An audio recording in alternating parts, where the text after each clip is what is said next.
Welcome to the second video of InvestBetter.io. In our first video, published last week, we analyzed and evaluated Apple, and in today's video we do the same for Cisco Systems. When we take a look at the stock overview on our website, we see a stock price of almost $50 and a stock score of 90 out of 100. Looking at the chart, we see the stock price is almost the same as 1 year ago, only 2.3% gained. Not a great performance, considering 2023 was a great year for stocks. We can also see in the same chart that the stock almost reached $60 around August of last year, but then declined slowly with a big decline in November of 2023. Cisco went public 33 years ago. It now has a market cap of $202 billion, with a revenue of almost $60 billion in the last 4 quarters.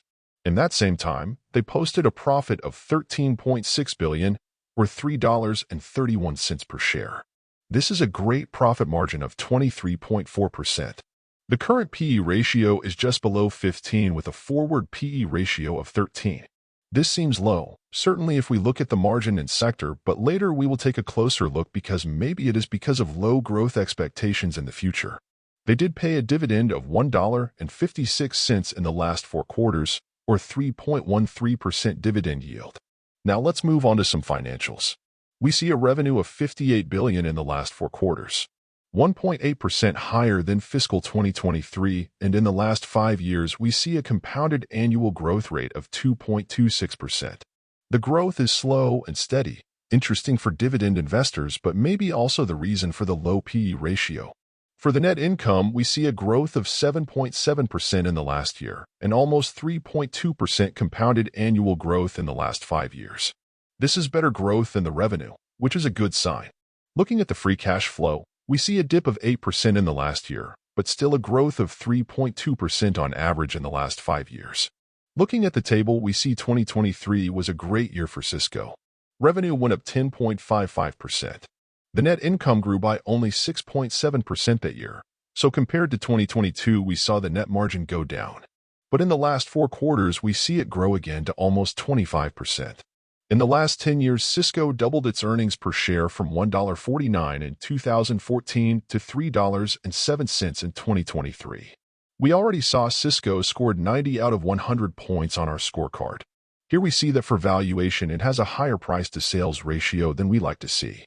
Also, for the growth part, it did not score all points. There is growth in the last 5 years on an annual basis, but not the growth we would like to see for revenue and net income.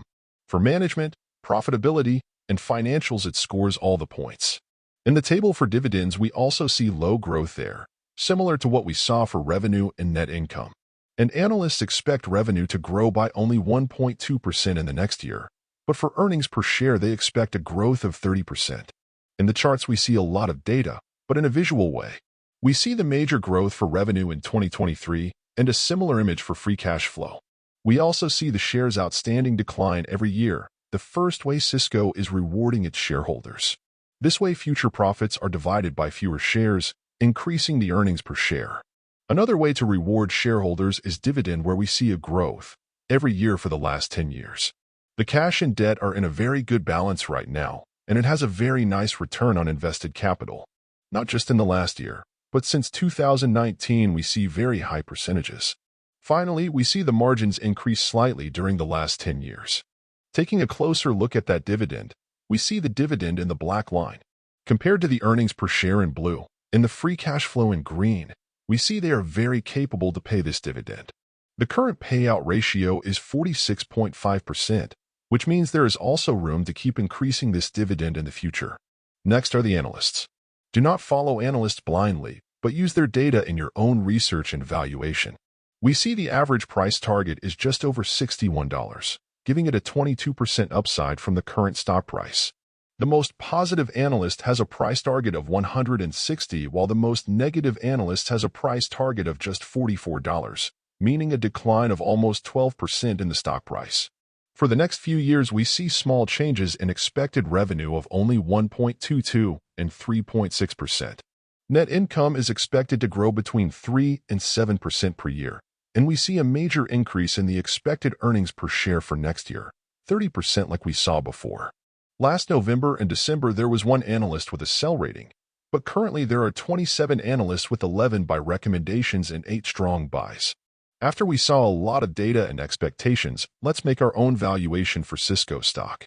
At this time, we have 3 valuation tools, but this will be increased in the future. We hope to launch our website later this month, so subscribe to our channel for new videos, and we keep you posted when the website goes live. Let's start with the multiples valuation, where we make our own valuation for the next 5 years. We saw small revenue growth in the past, and the expectations of analysts are not that high either. So we use 1.52 and 2.5% growth per year for our 3 scenarios. The profit margin is fairly consistent and shows improvement, so we set it to 22, 23, and 24%. We saw the shares outstanding decrease every year, and we expect this to continue between -1 and -2% per year. Next, we take a look at the PE ratio. The current PE ratio of around 15 seemed low at first, but now we know the revenue growth is low, and historically Cisco always has a lower PE multiple. 18.1 in the last 5 years and an average of 16 in the last 10. So we use 15, 17, and 19 in our model. Finally, we use a required return of 10, 11, and 12% per year. This is our margin of safety. When investing in a single stock, you probably take more risk than when you would invest in a well-diversified ETF where you can expect 7 or 8% returns. Because we take more risk, we want a higher return on our investment. When we click to make the calculation, we see the prices appear.